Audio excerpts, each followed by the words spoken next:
Alexandre Pantoja, the #1 most dominant UFC champion currently, 2024, February 20-something, 28th. He is the most dominant champion in the world. We got Sean O'Malley, who is probably going to be a one-and-done champion. We got Ilia Topuria, who I do believe could possibly become the most dominant champion because of how young that he is, and a lot of these other guys in the top 5, besides maybe a Movzar or Arnold Allen, a lot of those guys are aging out. You could say Islam Makhachev is the most dominant champion right now. That would probably be my #2.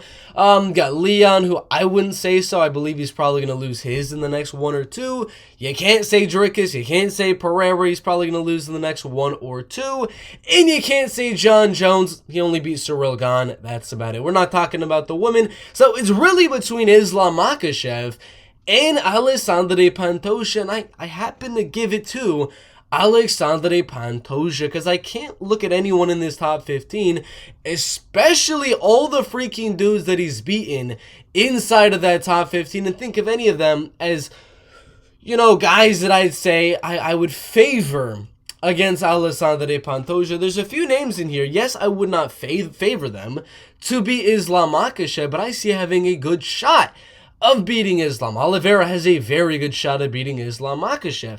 Arman Tsarukyan, very good shot. Michael Chandler, a lot of you guys don't want to believe it, but Michael does have a great shot in round #1, round #2 of using that power early, because he's very explosive, very powerful, and he's got a great wrestling pedigree to defend the takedowns early on in that fight. You got Benoit coming on and all those sort of things, but Pantoja is the #1 most dominant right now because he's cleared pretty much the entire top 10.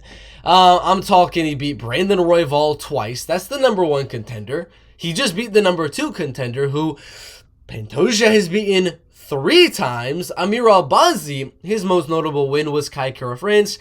Not a lot of people really think that he won that fight against Kai Kara-France, but to have that close of a fight with Kai Kara when, you know, you look back on his Ultimate Fighter days where he pretty much easily beat Kai Kara-France, taking him down and destroying him on the ground. He's beating him.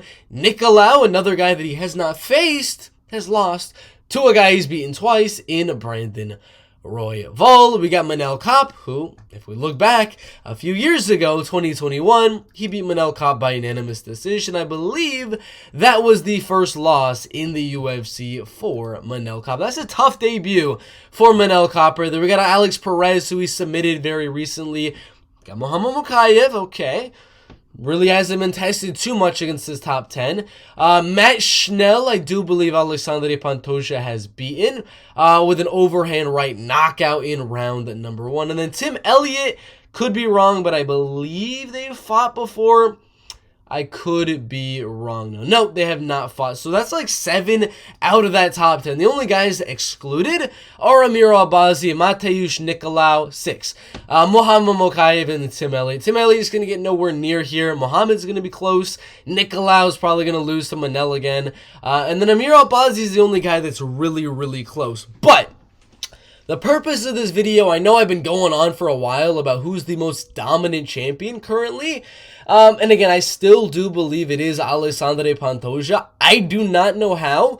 The man is at #10 in the pound-for-pound rankings. I believe he should be a lot higher than that. Sort of around that 6, 7, 8 range in the pound-for-pound rankings, maybe even higher. Only reason he's really low is because of the lack of, you know, diversity in opponents in the flyweight division. A lot of people see, Volkanovski beat Yair as a way better win than a Kai Kara-France, even though they're the same ranking in the same in the separate weight classes. But what I wanted to really focus on in this video is who in the world is Pantoja gonna fight next? I know he's on this 5-fight win streak against pretty much all top 10 guys. Manel Kape, Brandon Royval, Alex Perez, Brandon Moreno, and then Brandon Royval beat Matt Schnell in there, beat Brandon Moreno before that, and only lost the guys that are no longer in the UFC. He doesn't have to worry about them anymore. Davison Figueiredo and Askar Askarov. None of them were finishes or anything like that. So, who does that leave him with? Because he's already beaten the number 1 and number 2 guy in his last 2 fights. You would say, well, that's clear then. He hasn't faced Amir Albazi. The guy's coming off a win over number 4. You're not going to give Kai the shot. Nicolau's coming off a loss. Kape just missed weight. Alex Perez is fighting Mokaev. You would say it's very clear. Amir doesn't have a fight. We're giving that title fight to Amir Albazi. That would have been my choice as well. As of right now, I thought Royval should have gotten before Amir Albazi. Then he did. Then he lost. So now it's Amir Albazi's turn. But a lot of people don't know for some reason. Amir Albazi, let's look up heart issues. This guy has been posting on his YouTube channel right here. I urge you to go check out some of those videos on his Amir Albazi YouTube channel from November 10th, 2023. And a few of them were earlier this year in 2024. He's going live and talking about the fact that he's literally going into heart surgeries, recovering from that, and still has to recover from that, then get back in training, then get into a fight and things like that. I encourage you to go check out his YouTube channel because it's scary stuff. It is scary stuff. He said he was gassing out on the Kai Kara-France fight because his heart was just going crazy and the palpitations were just off the charts for Amir Albazi, so he really couldn't focus on that fight. And leading up to that fight in his training camp, his heart was having issues as well, so he's had surgery for it. That's just, Amir Albazi would be a perfect guy to fight Alexandre Pantoja right now, but those heart issues are going to be too much for him and too soon, for especially for UFC 301, which is when everyone is expecting Alexandre Pantoja to return on that Brazil pay-per-view. Maybe the main event, maybe the co-main event. A lot of people are speculating that maybe Alex Pereira will win against Jamal Hill and then get rescheduled against Magomed Ankalaev. In that UFC 301 main event, maybe they do a Rakic, maybe they do a Johnny Wall. I don't know, man. They'll find a way to do something in that light heavyweight division for UFC 301 if Pereira does win. He does say he's interested in it. But if that isn't the case, if Pereira gets injured, if he's not able to make the weight, whatever, it has to be Pantoja. There's no other Brazilian champions in the UFC. I'm talking women and men now that Amanda Nunes is gone. So it has to be Alexandre Pantoja. And if number 1 and number 2 are off the table, Moreno's coming off a loss. He's beaten Royval twice. And recently, we're not giving Royval another fight. We're not giving Amir the fight. He's got those heart issues. Kai is coming off a loss to Amir Albazi. And then Mateusz Nicolau. Some people are saying maybe that could possibly be a fight. But again, still, the dude is coming off a loss in his last fight to Brandon Royval. And it was a devastating one by Naka. Yeah, he beat Matt Schnell, he beat David Dvorak. He was on a good little win streak there, beating Tim Elliott, even beating Manel Kape, which is a very, very good win, and a very good aging win. But again, getting knocked out in your last fight 2 minutes in, we're going to have to take you out of the equation, which literally destroys the entire top 5 as potential fights to make. That is insane. That leads us with, we're not doing Alex Perez. He's already got destroyed by Alexandre Pantoja. That leaves me with 2 names. Manel Kape and the winner of Mokaev, Alex Perez. Manel Kape needs to be praying to God Muhammad Mokaev loses to Alex Perez.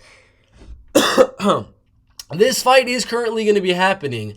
I don't know why it's not showing on here. There it is, on March 2nd. It's very, very close. We have this Saturday, and it's not the co-main event for some reason, but they're going to be fighting in that kind of like third to last fight on that UFC fight night. And if Mokaev wins, I think they leapfrog. I think they leapfrog him above Manel Kape and do Mokaev versus Alexandre Pantoja in the main event, or maybe co-main if Pereira does come back. And I think that's what they're going to be able to do.